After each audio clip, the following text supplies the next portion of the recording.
출애굽기 14장 1절에서 4절까지입니다. 구약성경 102쪽에 있습니다. 여호와께서 모세에게 말씀하여 이르시되 이스라엘 자손에게 명령하여 돌이켜 바다와 믹돌 사이에 비하히롯 앞 곧 바알스본 맞은편 바닷가에 장막을 치게 하라. 바로가 이스라엘 자손에 대하여 말하기를 그들이 그 땅에서 멀리 떠나 광야에 갇힌 바 되었다 하리라. 내가 바로의 마음을 완악하게 한즉 바로가 그들의 뒤를 따르리니 내가 그와 그의 온 군대로 말미암아 영광을 얻어 애굽 사람들이 나를 여호와인 줄 알게 하리라 하심에 무리가 그대로 행하니라. 아멘. 지금 전 세계는 큰 위기에 직면해 있습니다. 코로나19 바이러스로 수많은 사람이 죽어가고 있습니다. 국경을 폐쇄하고 국가 간의 교통수단을 차단하고 있습니다. 초중학교, 대학의 개학이 4월로 연기되었습니다. 앞으로 어찌 될지 알 수 없습니다. 4월 7일 날 잡았던 노예도 4월 21일로 연기되었습니다. 각종 스포츠 행사가 중단되기도 하고 또 연기되고 있는 상황입니다. 심지어는 세계인의 축제라 할 수 있는 2020년 도쿄올림픽이 내년으로 연기되는 초유의 상황이 벌어지고 있습니다. 바이러스로 인해 수많은 사람들이 실직으로 내몰리고 세계 경제가 곤두박질 치고 있습니다. 영세 사업자들이 망하고 있습니다. 세계적인 위기라 할 수 있습니다. 이러한 위기 상황에서 어떤 사람은 하나님을 원망하며 저주하고 사는 사람이 있는가 하면 어떤 사람은 위기 중에서 더욱더 하나님을 신뢰하며 승리하는 사람도 있습니다. 우리는 매사에 형통하기를 원하지만 하나님은 때로 우리가 원치 않는 고난이나 위기를 허락하실 때가 있습니다. 우리가 지금 당하고 있는 고난을 누구의 잘못이냐, 어디에서 왔느냐, 이것을 따지는 것은 무의미한 일입니다. 그래서 오늘 저는 현재 우리가 당하고 있는 이 고난을 인정하면서 이 고난의 이유를 성경에서 답을 찾고자 합니다. 첫째로 우리가 생각할 것은 이해할 수 없는 하나님의 명령을 이해해야 우리가 당하는 고난을 이해할 수가 있습니다. 사람들이 간혹 위기를 만나게 되는 원인은 대부분 인간의 탐욕과 불신앙에서 자초한 일들입니다. 그러나 오늘 성경에서 이스라엘 백성들이 만난 위기는 전적으로 이해할 수 없는 하나님의 섭리 가운데서 발생한 위기였습니다. 하나님은 이스라엘 백성들이 애굽에서 430년간 노예 생활을 하던 중에 그들이 부르짖어 하나님께서 들으시고 모세를 세워서 애굽 왕 바로에게 10가지 재앙을 내려서 항복을 받아내고 마침내 이스라엘은 자유와 해방을 얻게 되었습니다. 하나님은 이스라엘을 가리켜서 노예라고 하지 않고 하나님의 군대라고 부르셨습니다. 이스라엘 백성들이 애굽에서 노예 생활을 하고 있는 것은 엄연한 사실입니다. 종노릇을 했습니다. 그것에서 벗어나고자 이스라엘 백성들은 매일 고통 속에 하나님 앞에 부르짖습니다. 근데 하나님은 이스라엘 백성들을 애굽의 노예라고 하지 않고 하나님의 군대라고 부릅니다. 출애굽기 12장 41절에 보면 430년이 끝나는 그날에 여호와의 군대가 다 애굽 땅에서 나왔은즉 하면서 하나님의 군대라고 표현을 합니다. 하나님이 이스라엘 백성들을 군대라고 하신 것은 앞으로 이스라엘 백성들이 여러 차례 전투를 겪어야 하는 상황을 전제하고 있습니다. 그 첫 번째 전투가 애굽 왕 바로와의 전투였습니다. 바로 왕이 하나님께 항복하여서 이스라엘 백성들은 자유와 해방을 얻었습니다.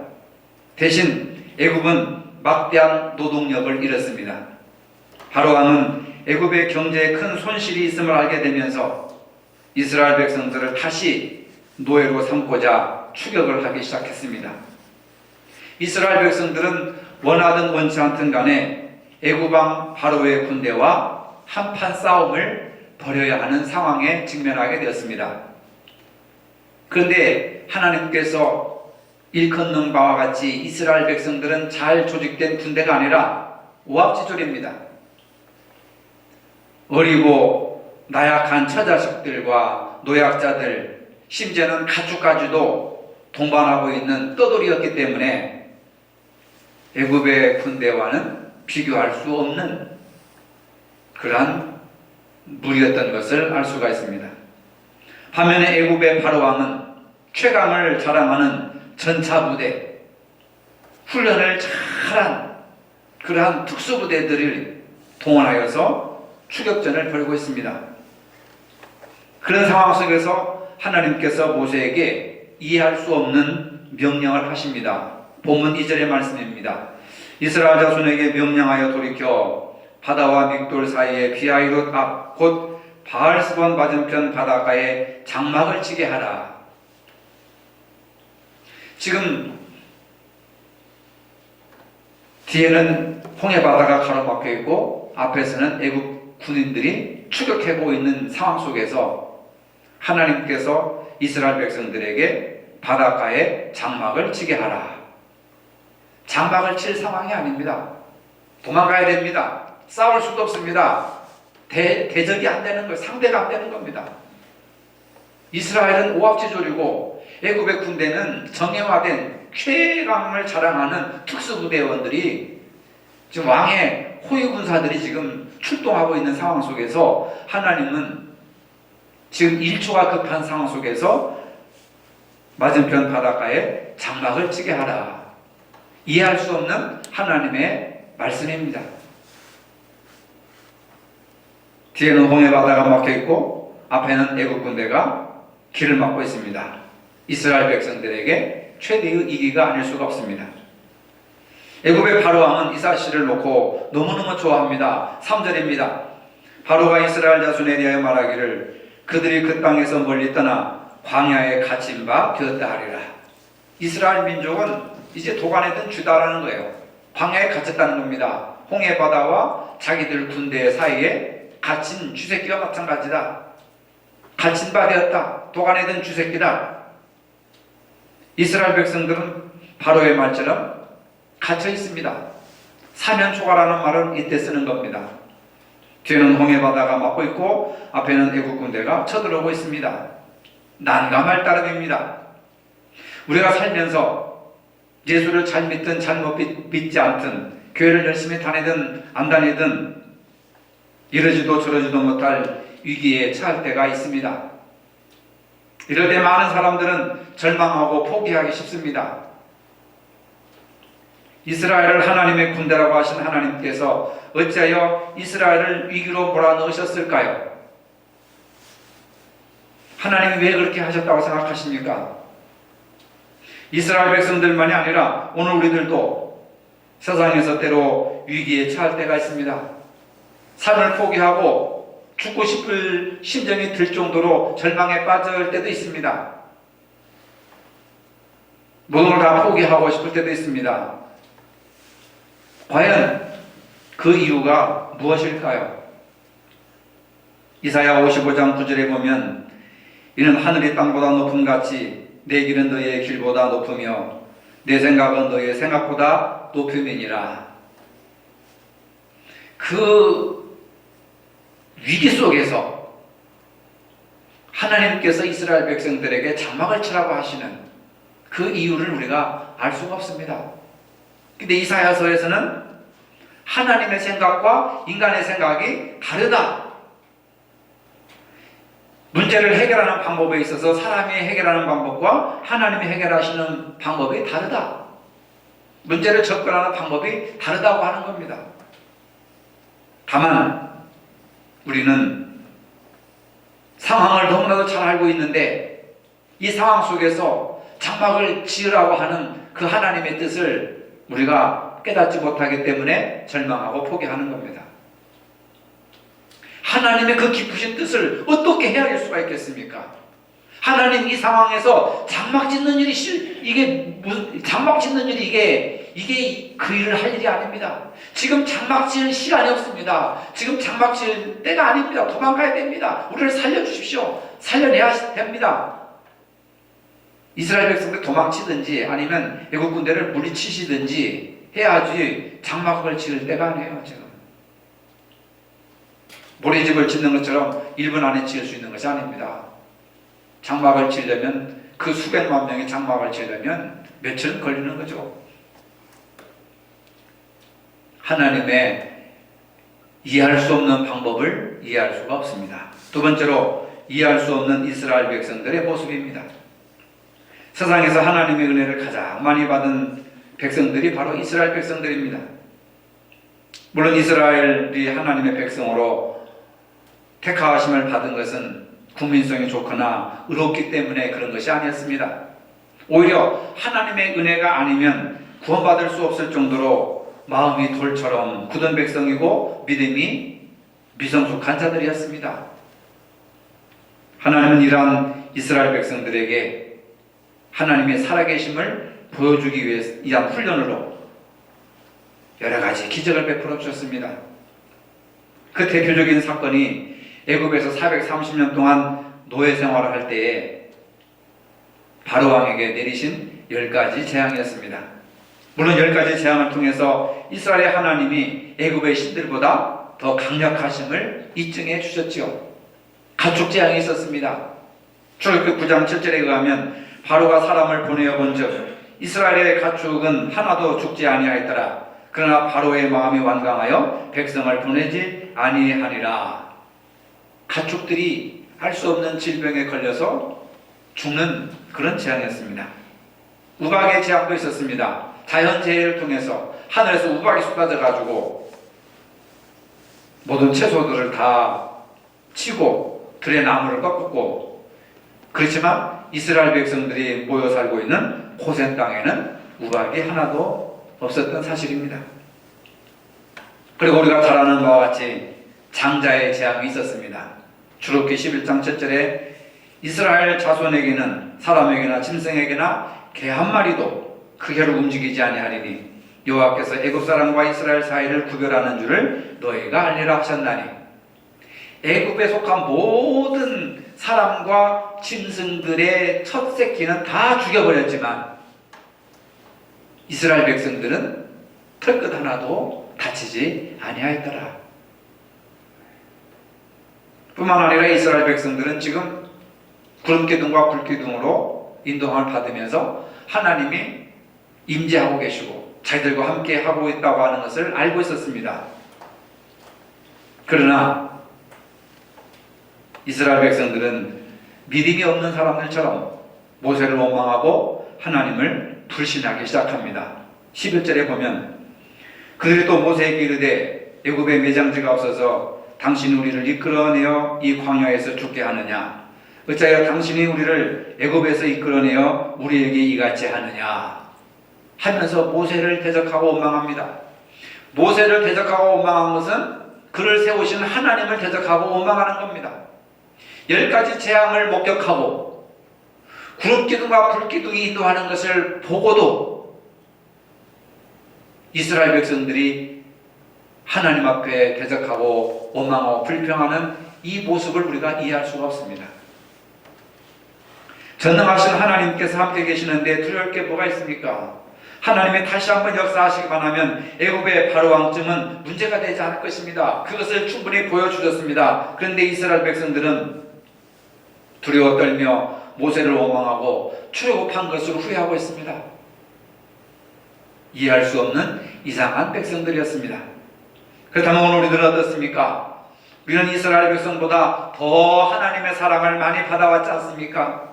주님께서 우리를 얼마나 사랑하시는지 나의 죄를 대신하여 십자가에 못 박혀 돌아가시고 장사된 지 사흘 만에 죽은 자 가운데서 다시 살아나셨습니다. 성경은 분명히 누구든지 부활하신 예수 그리스도를 믿은 사람, 영접하는 사람은 구원과 영생을 받는다고 약속하셨습니다. 수고하지 않고 애쓰지 않고 노력하지 않고 그 사실을 믿기만 하면 구원받는다, 이렇게 말씀하셨습니다. 그러한 축복을 받은 우리들에게 성경은 뭐라고 말씀하십니까? 빌립보서 4장 4절에 보면 주 안에서 항상 기뻐하라. 내가 다시 말하노니 기뻐하라. 구원받은 백성들은, 영생을 소유한 백성들은 그 상황 속에서도 기뻐할 수 있어야 된다. 감사할 수 있어야 된다. 왜? 하나님께서 그 상황 속에서 지금 뭘 준비하라고 하시느냐? 장막을 치라고 하시는 겁니다. 왜 장막을 치라고 하십니까? 거기서 먹고 쉬어라. 거기서 안식하고 기다려라. 너희들이 할 일은 장막을 치는 것 외에는 아무것도 할 수가 없다. 내가 대신하여 싸울 것이다. 내가 대신하여서 문제를 해결할 것이다. 내가 너희들을 도와줄 것이다. 할렐루야. 우리는 이 하나님의 기쁘신 뜻을 모르니까 이해할 수가 없는 거예요. 그러니까 왜 장막을 치라고 하는지 모르니까 이스라엘 백성들은 곧 죽을 것 같으니까 왜 우리를 이곳으로 인도해서 우리를 죽게 하느냐, 매장지가 없어서 우리를 광야에서 죽게 하느냐, 이렇게 불평하고 원망하는 거예요. 장막을 치라고 하는 하나님의 뜻이 무엇인지를 모르니까 곧 죽게 되었다고 불평하고 원망하는 겁니다. 여러분, 우리가 지금 당하는 이 위기 속에서 누구를 원망하고 불평하고 탓하고 할 것이 아닙니다. 그저 하나님의 세미하신 음성을 듣고 장막을 치라면 장막을 치고, 기도하라면 기도하고, 사랑하라면 사랑하고, 모이긴 힘쓰라면 모이긴 힘쓰고, 하나님의 뜻이 무엇인지를 깨닫는 것이 가장 중요한 거예요.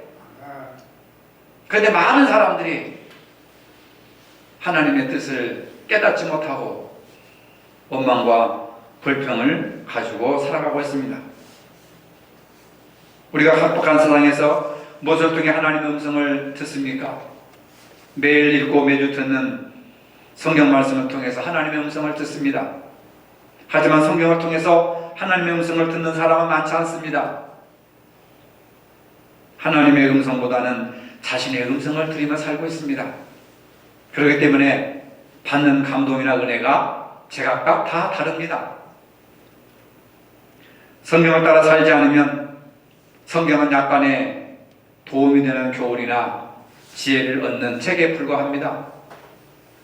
하나님 생각보다 내 생각을 앞세운다면 지금 당하고 있는 크고 작은 여러 가지 위기 속에서 하나님의 선하신 뜻을 분별하지 못합니다. 하나님을 역사의 주관자로 믿는 사람에게는 성경 말씀에서 나를 찾게 되고 오늘의 위기를 내일의 기회로 바꾸는 지혜와 능력을 얻게 됩니다. 하나님은 이스라엘 백성들이 모세를 원망하고 출애굽을 후회하고 하나님을 불신하는 모습을 다시 보시고 들으셨음에도 불구하고 진노하지 않으셨습니다. 오히려 모세를 책망하시면서 도저히 이해할 수 없는 이상한 명령을 내립니다. 14장 16절의 말씀입니다. 지팡이를 두고 손을 바다 위로 내밀어 그것이 갈라지게 하라. 이스라엘 자손이 바다 가운데서 마른 땅으로 행하리라. 바로의 생각은 이스라엘 백성들이 도간에 든 생쥐 새끼다. 저들은 우리에게 곧 죽을 것이다. 라고 했지만 하나님은 뭐라고 했습니까? 바다가 육지같이 마른 땅이 될 것이다. 바다가 육지라면 라고 하는 유행가 말처럼 바다가 육지가 될 것이다. 하나님의 생각과 세상의 생각, 하나님의 생각과 바로왕의 생각이 이처럼 다릅니다. 그렇다면 여러분들이 하나님의 생각과 여러분들의 생각이 같습니까? 다르잖아요. 우리는 곧 죽을 것이다. 불안하고 초조하고. 그러나 하나님께서는 뭐라고 했습니까? 바다 가운데 마른 땅으로 걸어갈 것이다. 우리는 누구의 뜻을 따라야 됩니까? 신앙이라고 하는 것은 사람의 뜻이 아니라 하나님의 뜻이 이루어지는 거예요. 하늘에 계신 우리 아버지, 아버지 이름을 거룩하게 하시며 아버지의 나라가 오게 하시며 아버지의 뜻이 하늘에서와 같이 땅에서도 이루어지게 하소서. 그 얘기는 아버지의 뜻이 아버지의 말씀만으로, 말씀만에서만 있는 것이 아니라 그 말씀이 내게도 이루어지게 하여 주옵소서. 그 말씀이 내게 이루어지게 하여 주옵소서. 아버지의 말씀이 바로왕에게는 이루어지지 않았습니다. 그래서 그들은 죽을 것이다 라고 했습니다. 이스라엘 백성들에게도 이루어지지 않았습니다. 우리는 죽을 것이다 라고 했습니다. 근데 하나님은 뭡니까? 바다 가운데 마른 땅으로 행할 것이다. 바다가 육지가 될 것이다. 오늘 믿음이라고 하는 것은 이 사실을 내게도 이루어지게 하는 거예요. 주기도문을 우리가 매일같이 외우는 거 하겠습니까?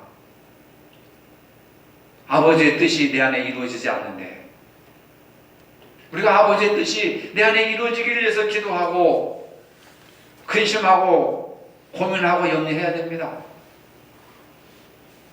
뭘 먹을까 입을까 마실까 염려하지 말라고 그랬어요. 먼저 그의 나라와 그의 의를 구하라고 그랬습니다. 그의 나라가 하늘에서 이루어진 것처럼 내 안에서도 이루어지게 하여 주옵소서. 오늘 출애굽기 14장 1절로 4절의 말씀, 성경 말씀, 설교의 말씀이 주여 성경에만 기록되어 있는 것이 아니라 내 마음에도 이루어지게 하여 주시옵소서. 그걸 위해서 여러분들이 기도해야 된다고 말입니다.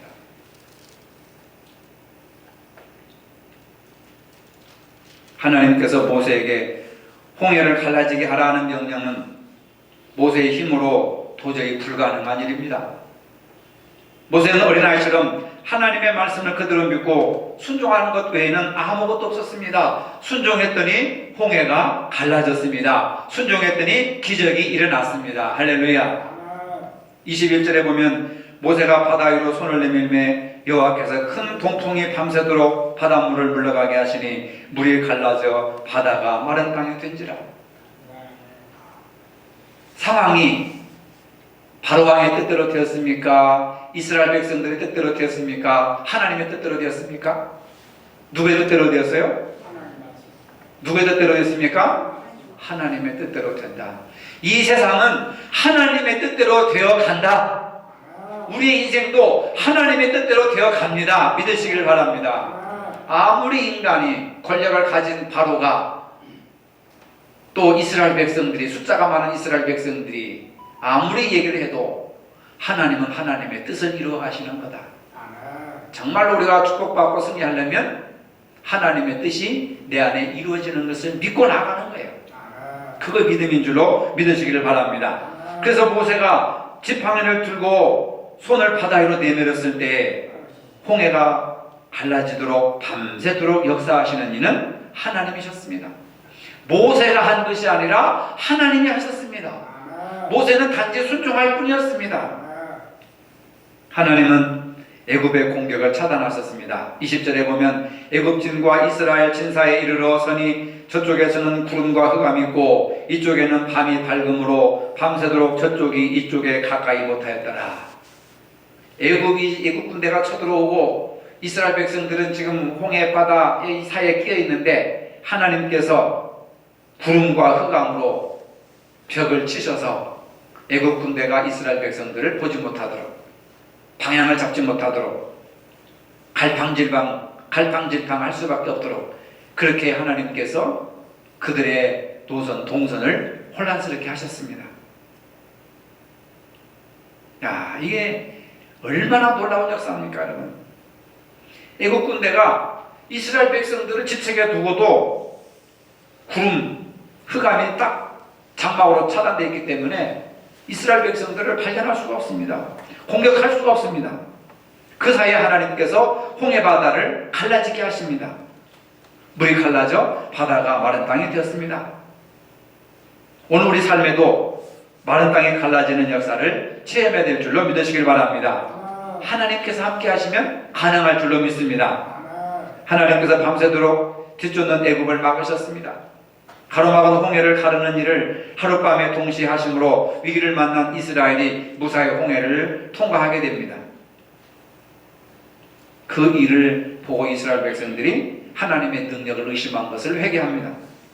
전능하신 하나님에 대한 믿음을 회복하고 하나님께 영광을 돌립니다. 31절에 보면 이스라엘이 여호와께서 애굽 사람들에게 행하신 그 큰 능력을 보았으므로 백성이 여호와를 경외하며 여호와와 그의 종 모세를 믿었더라. 하나님께서 애굽 군대를 멸하셨습니다. 이스라엘 백성들이 홍해를 다 건넌 후 새벽에 애굽 백성들이 놀라운 광경을 목격하게 됩니다. 하나님의 명령에 모세가 순종했을 때 물이 다시 합쳐져 애굽 군대가 물속에 다 수장되고 말았습니다.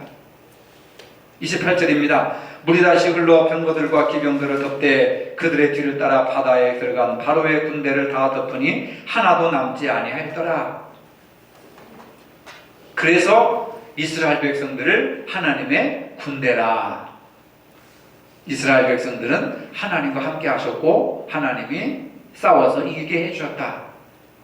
이것이 하나님께서 일하는 방법입니다. 이스라엘 백성들은 돌멩이 하나 던지지 않았습니다. 모세는 활 하나 달리지 않았습니다.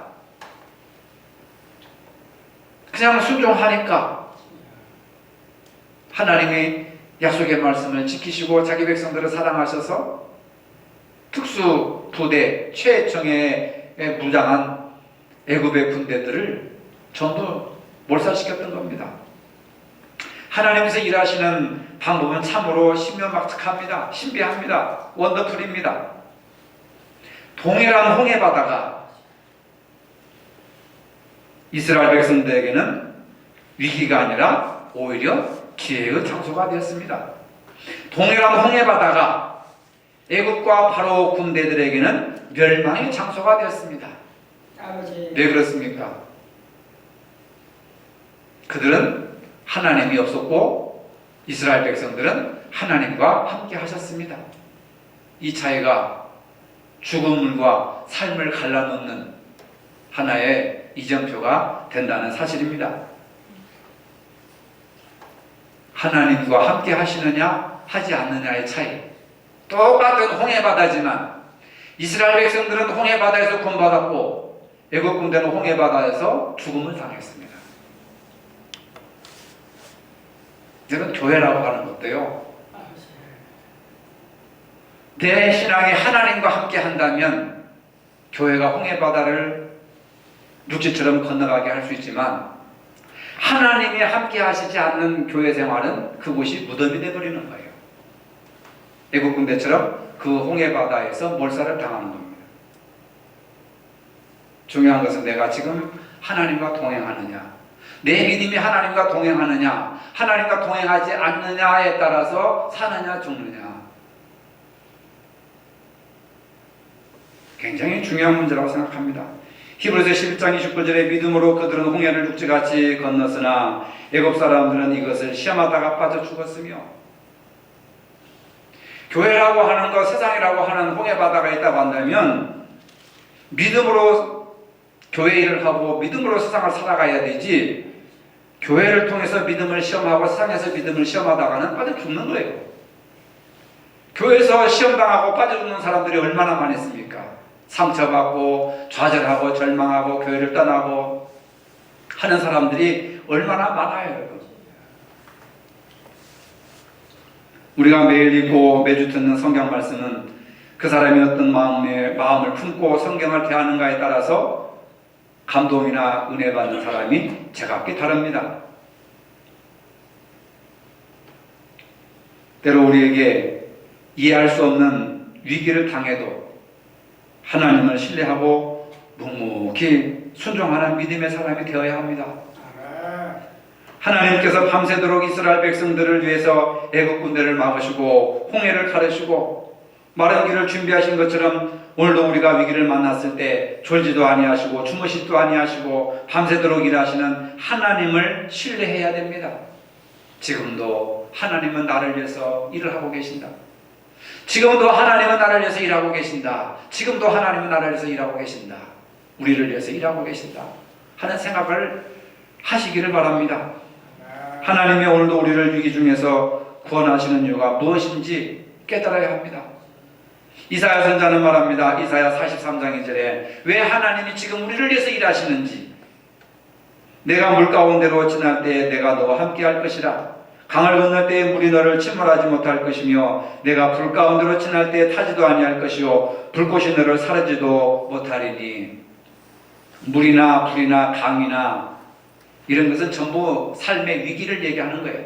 신앙의 위기, 경제적인 위기, 정치적인 위기, 군사적인 위기, 문화적인 위기, 개인의 위기, 공동체의 위기, 전부 위기를 표현하는 내용입니다.